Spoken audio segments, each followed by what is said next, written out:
Mesdames, Messieurs, bienvenue à ce numéro du journal consacré à l'actualité judiciaire, l'hebdo du parquet. Voici le sommaire.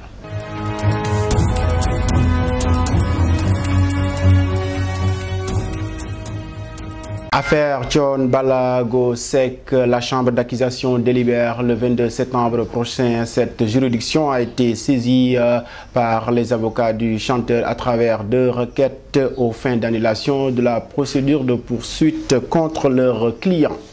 Affaire Karim Wade, Abdou Adolphe Dia est libre depuis jeudi dernier. Le technicien de la Cour de répression de l'enrichissement illicite arrêté le 9 mars dernier a bénéficié d'une liberté d'office. Procès Hissène Habré, Daniel Francen à la barre. Jeudi dernier, le juge belge a été entendu sur les conditions de détention à la direction de la documentation et de la sécurité.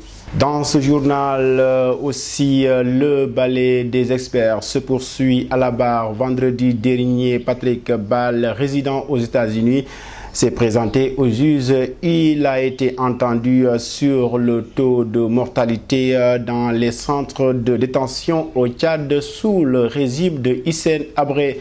Mesdames, Messieurs, tels sont les titres. Le développement, c'est après ceci.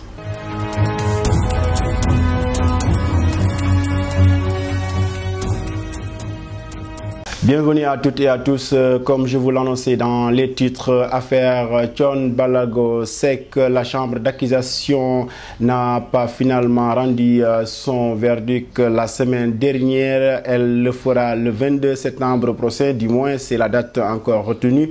Cette juridiction a été saisie par les avocats de Thione Ballago Seck à travers 2 requêtes déposées aux fins d'annulation de toute poursuite contre leur client Thione Ballago Seck, arrêté depuis le 2 juin dernier pour association de malfaiteurs, falsification, altération de signes monétaires et en cours légal à l'étranger. Nous écoutons à ce propos Marie-Pierre. Jeudi 17 septembre 2015 dernier, les avocats ont assailli la chambre d'accusation en présence du président, le juge Gallo Diagne. Maître Bamba Cissé et ses confrères ont encore plaidé une exception de nullité, introduit une demande de mise en liberté provisoire et sollicité une expertise médicale pour leur client Thione Ballago Seck. Cette nouvelle attaque des avocats du chanteur s'est faite devant le président de la chambre d'accusation. En fait, les mêmes demandes ont été formulées devant la même juridiction, mais en l'absence de son président. Le rabat du délibéré a été décidé pour permettre au juge Gallo Diagne de tenir son audience, chose qui a été faite jeudi 17 septembre passé. Sur l'exception de nullité consécutive à l'assistance des avocats de l'interpellation, ils ont rappelé que même si Maître Ousmane Seye a voulu assister Thione Seck lors de sa garde à vue, les gendarmes de la section de recherche de Colobane qui géraient l'affaire n'ont pas donné suite à cette demande. Ainsi, les conseils de Thione se sont attaqués au procès verbal d'enquête préliminaire, s'appuyant sur le règlement numéro 05 de l'UEMOA relatif à la présence de l'avocat de l'interpellation. Un texte qui est entré en vigueur depuis le 1er janvier 2015 dans tous les pays de l'UEMOA. Le non-respect d'une telle mesure, disent-ils, devra entraîner l'annulation du procès verbal d'enquête, ce qui va annuler toute procédure. Seulement, les arguments des avocats défenseurs du chanteur ont buté sur les démonstrations de l'avocat général.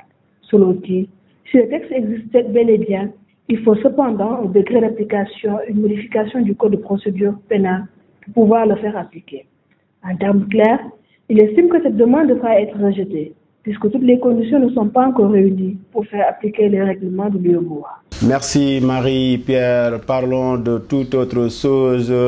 Affaire Karim Wade, Abdou Adolphe Dia, c'est le nom du technicien de la Cour de répression de l'enrichissement illicite arrêté depuis le 9 mars dernier, passé en prison. Nous écoutons le récit signé Marianne Sivadiop. Arrêté pour avoir fourni des enregistrements à l'un des avocats de Karim, en l'occurrence M. Seydou Diagne, le technicien de la Cour de répression de l'enrichissement illicite, Abdou Dia, a bénéficié de la liberté d'office depuis le jeudi 17 septembre 2015.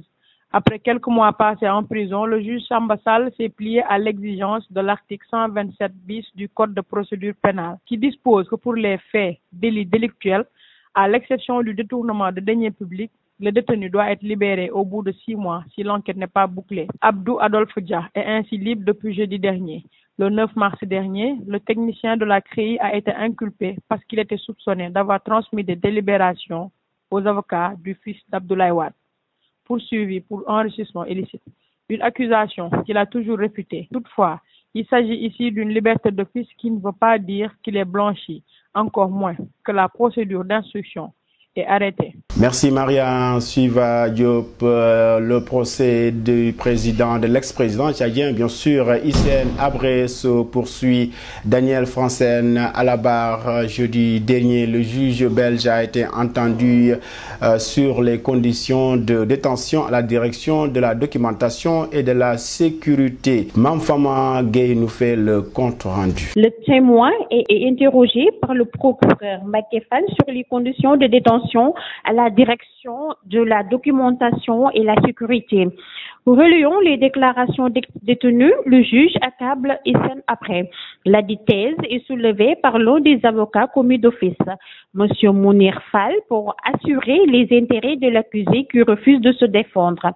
Et elle concerne la possibilité de manipulation du document découvert à la fameuse DDS. Le procureur général rebondit sur la question jeudi dernier et interroge le Belge sur une possibilité de manipulation des archives avant le transport du juge. Selon lui, tout dépend de ce que vous entendez par manipuler. Si vous sous-entendez une falsification, je ne pense pas.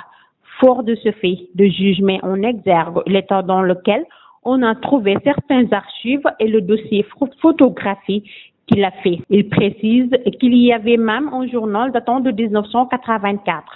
Les archives n'ont pas été falsifiées. Il y avait des photos, des passeports, des fichiers d'identité.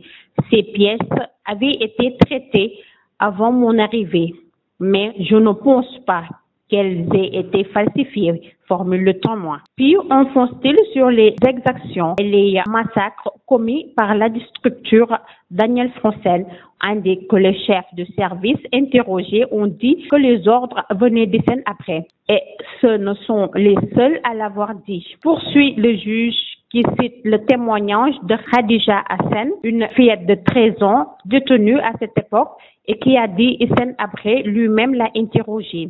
La structure, le statut de la création de la DDS conforte la thèse selon laquelle Hissène Habré donnait des ordres vers ce dernier. Et selon lui, même si Habré n'était pas au courant, en tout cas, il avait la possibilité de faire cesser ces choses, ce qu'il n'a pas fait. C'est désolé le Belge. Merci Mme Famagé. Restons toujours au procès de l'ex-président tchadien Hissène Habré. Le balai des experts se poursuit à la barre. Vendredi dernier, Patrick Ball, résident aux États-Unis, s'est présenté au juge. L'expert a été entendu sur le taux de mortalité dans les centres de détention au Tchad. Écoutons Ibrahima Khalil Sen. Patrick Ball était à la barre vendredi 18 septembre dernier. L'expert est entendu sur le taux de mortalité dans les centres de détention au Tchad sous Habré. Désigné par la commission d'instruction, il dira avoir axé ses travaux sur des témoignages, des données venant des victimes et des documents de la DDS, la direction de la documentation et de la sécurité. Et à propos des documents de la DDS, Patrick Ball s'est intéressé à la violence de l'État tchadien. Résident aux États-Unis, il s'est rendu au Tchad du 1er au 8 juin 2014 et ses travaux se situent entre la période allant de 1985 et 1988. L'expert a eu à produire plus de 1800 rapports sur la base notamment des archives du palais de justice au Tchad, attirant l'attention de la Chambre africaine extraordinaire sur le taux de mortalité dans les centres de détention. Patrick Ball annonce que 0,6 prisonniers sur 100 meurent par jour. Si vous prenez une classe de 200 étudiants et que vous les suivez durant un an, cela veut dire qu'ils seraient tous morts avant la fin de l'année, déclare Patrick Ball, avant de relever un taux extrêmement élevé.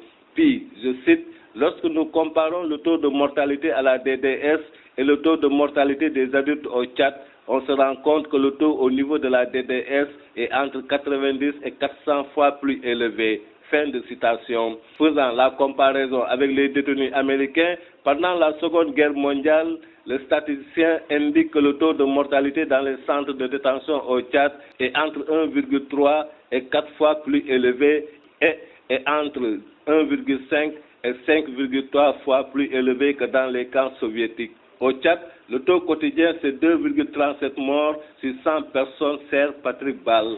Merci Ibrahima. Khalil Sen qui faisait le point sur le balai des experts à la barre. C'est dans le cadre du procès Hissène Habré. Mesdames, Messieurs, cet élément met fin à cette édition consacrée à l'actualité judiciaire, l'hebdo du parquet. Je remercie l'ensemble de l'équipe qui m'a tenu compagnie pour la réalisation de cette édition.